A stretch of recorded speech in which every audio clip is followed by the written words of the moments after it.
आज मी तुम्हाला झटपट अशी पालक बटाटा भजी बनवून दाखवणार आहे। त्यासाठी बघा वाडगं घेतलेलं आहे आणि छोट्या आकाराची पिंडी आणली होती पालकची। त्याची फक्त मी पानं करून घेतलेली आहे ती। त्याच्यामध्ये टाकायचे मीडियम आकाराचा एक बटाटा, साल काढून बघा मी खिसून घेतलेला आहे, पण स्वच्छ धुवून घेतलेला आहे याला। त्यात टाकायचे आपल्याला कोथिंबीर, त्यात टाकायचे आपल्याला बघा धने, त्यात टाकायचे आपल्याला एक मीडियम आकाराचा कांदा, त्यात टाकायचे बघा आपल्याला 4 मिरच्या, थोडंसं जिरं आणि 2 पाकळ्या लसणाच्या अशा कुटून घेतलेल्या आहेत। त्यात टाकायचे छोटा अर्धा चमचाला कमी असा ओवा, थोडीशी टाकायची आपल्या हिंग पावडर, चवीप्रमाणे टाकायचं मीठ, त्यात टाकायचे आपल्याला अर्धी वाटीपेक्षा थोडंसं असं कमी बेसन पीठ, हे अर्धी वाटी घेतलेलं आहे आणि 1.5 चमचा टाकायचे आपल्याला तांदळाचं पीठ। आता ह्याला काय करायचे माहिती आहे का, आपल्याला पाण्याचा वापर करायचा नाही, पहिले मिक्स करून घ्यायचे। आता आपण बनवायला घेऊया। कढईमध्ये बघा तेल गरम करत ठेवलेलं आहे। तेल आपलं चांगलं गरम झालेलं आहे। आपल्याला काय असं तेल इतकं कडक गरम करायचं नाही, म्हणजे जसं धूर निघस्तोवर आपल्याला कधी तेल गरम करायचं नाहीये। आता आपण ह्याच्यामध्ये भजी सोडून घेऊया।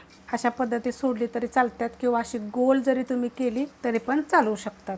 आणि असा फेस कमी झाला का नाही की मग बघा हलवायचा। ह्याच्यामध्ये मी टाकणार आपल्याला खायसाठी मिरच्या भजीच्या भजी म्हणलं की थोड्या तरी मिरच्या असाव्यातच। गॅस आहे मीडियम आणि आता हे मी चांगलं फ्राय करून घेते। आता हे काढून घेते, असं चाळणीमध्ये काढायचं। तुम्ही त्याला टिश्यू पेपर पण वापरू शकता। आता तुम्हाला एक मी गरम मध्येच बघा मी तोडून दाखव, इतकी क्रिस्पी होतात ना वरनं आतनं जाळीदार।